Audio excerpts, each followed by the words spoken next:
রাসূলুল্লাহ সাল্লাল্লাহু আলাইহি ওয়াসাল্লাম কী করেছেন? তিনি মসজিদের মধ্যে একটা খিমা বেঁধেছেন, ছোট্ট একটা জায়গা করেছেন যেখানে তিনি সৃষ্টির অন্য লোকদের থেকে আলাদা হয়ে যেতেন।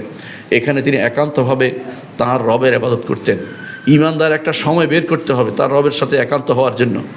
একান্ত হলে তার চোখ দিয়ে পানি আসবে, সে চিন্তা করবে আমাকে কবরে যেতে হবে, কবরে কেউ আমার সাথী হবে না, হাসরের মাঠে আমাকে থাকতে হবে, আমার রব আমাকে যদি উদ্ধার না করে আমি এই বিপদ থেকে উদ্ধার পেতে পারবো না। আমার রবের কাছে আমাকে যেতে হবে, তার কাছে আমার সব হিসাব দিতে হবে। আমার রব একমাত্র আমার সবচেয়ে পরম সত্তা, যিনি আমাকে উদ্ধার করতে পারেন, যিনি আমাকে বাঁচাতে পারেন। একান্ত হলে অনেক কিছুই মনে হবে।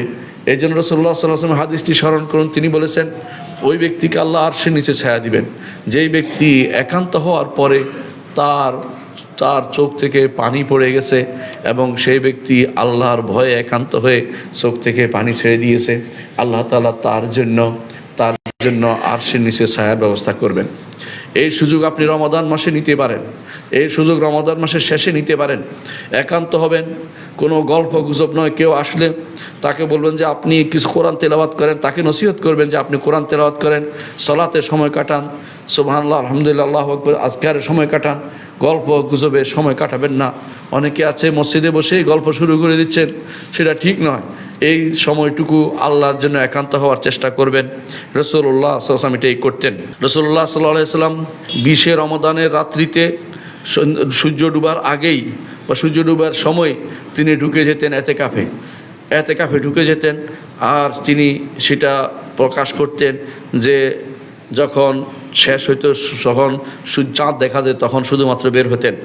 রাসূলুল্লাহ সাল্লাল্লাহু আলাইহি ওয়াসাল্লাম এতেকাফ অবস্থায় তিনি অবিন্যস্ত থাকতেন না।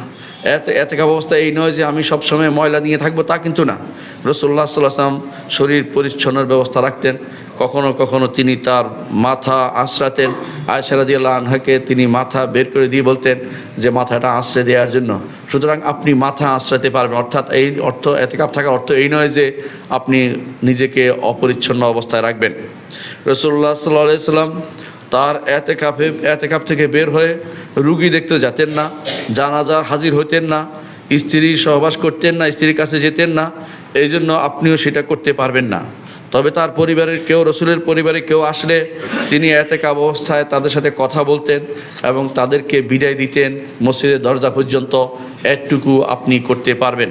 রাসূলুল্লাহ সাল্লাল্লাহু আলাইহি ওয়াসাল্লাম বিশেষ প্রয়োজন ছাড়া এতেকাফের জায়গা থেকে বের হতেন না।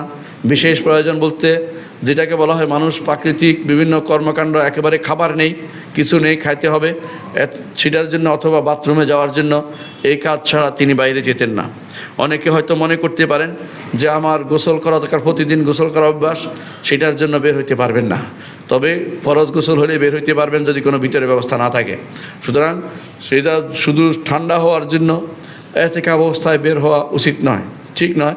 এতেকাফ নষ্ট হয়ে যেতে পারে। যে জিনিস না হলেই নয় সেটাই শুধুমাত্র সেটার জন্য শুধু বের হইতে পারবেন, যেটা সুন্নত পর্যায়ের কোনো কাজের জন্য এতেকাফ থেকে বের হইতে পারবেন না। রাসূলুল্লাহ সাল্লাল্লাহু আলাইহি ওয়াসাল্লাম বিশেষ কোনো কারণে একবার এতেকাফ বর্জন করেছেন, কিন্তু আপনারা জানেন যে রাসূলুল্লাহ সাল্লাল্লাহু আলাইহি ওয়াসাল্লাম কোনো আমল করলে সেটাকে সবসময় করার চেষ্টা করতেন। সেই জন্য তিনি পরবর্তী শাওয়াল মাসে সেটাকে কাজা করেছেন। কিন্তু আমাদের জন্য সেটা কাজা করা জরুরি না, কারণ রাসূলুল্লাহ সাল্লাল্লাহু আলাইহি ওয়াসাল্লামের যেই কিছু জিনিস আছে তিনি একান্তভাবে সব কাজ করতেন, সেটা সব কিছু একান্ত কাজগুলি আমাদের জন্য কর্তব্য নয়।